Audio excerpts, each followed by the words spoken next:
welcome to Mathfield. In this video lesson, we will give you more examples on geometric mean. So let's get started. In the idea, I have here three examples with a step-by-step solution.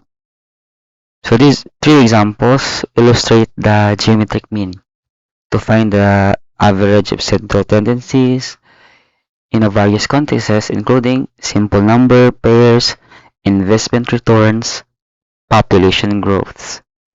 Okay, let's get started. For example, this is the problem.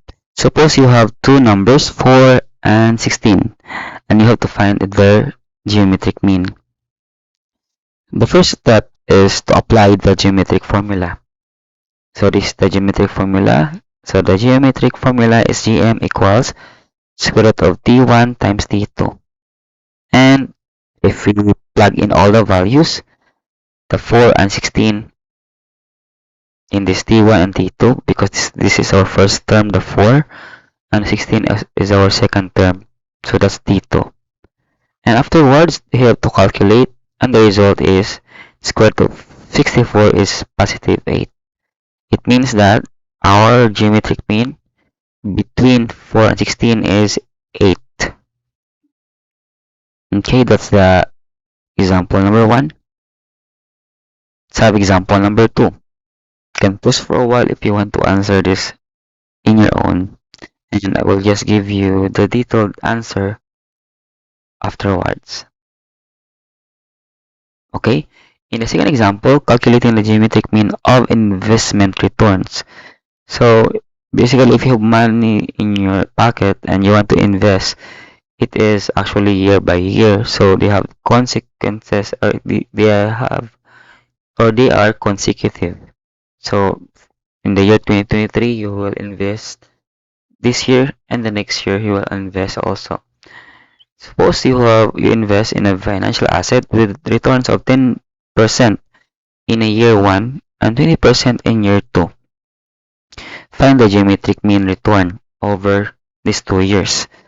So this is the growth of your money in a financial asset.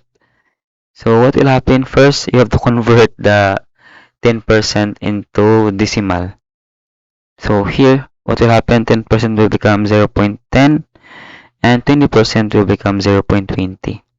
And the same with the example number 1, you have to apply the geometric mean formula. And step number 2, step number 2, apply the geometric mean formula. Step number 3 is to plug in the values. So we have here 0.10 and 0.20. And the answer is approximately 0.1413. Or in other words, again, we have given here a percentage. We give the answer in percentage form, of course. So the geometric mean return over these 2 years is approximately 14.14%. Okay, that's the idea there. Now let's proceed to example number 3. Calculating the geometric mean of population growth rates. So if you are a statistician, you will know the population growth using this formula. And for example, it grows 5% in year 1 and by 3% in year 2. Calculate the geometric mean of the population growth rates. So I just put here everything. 0.05 is 5%, 0.03 is 3%.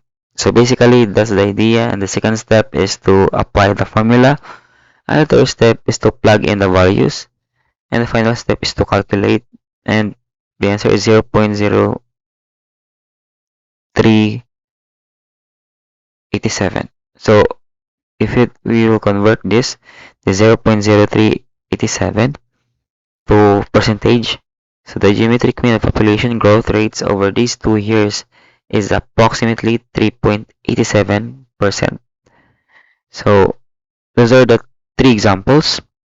And again, geometric mean is very important to get the picture of the average to consecutive geometric sequence. That's the idea there. Okay, thank you so much for your time watching the video lesson.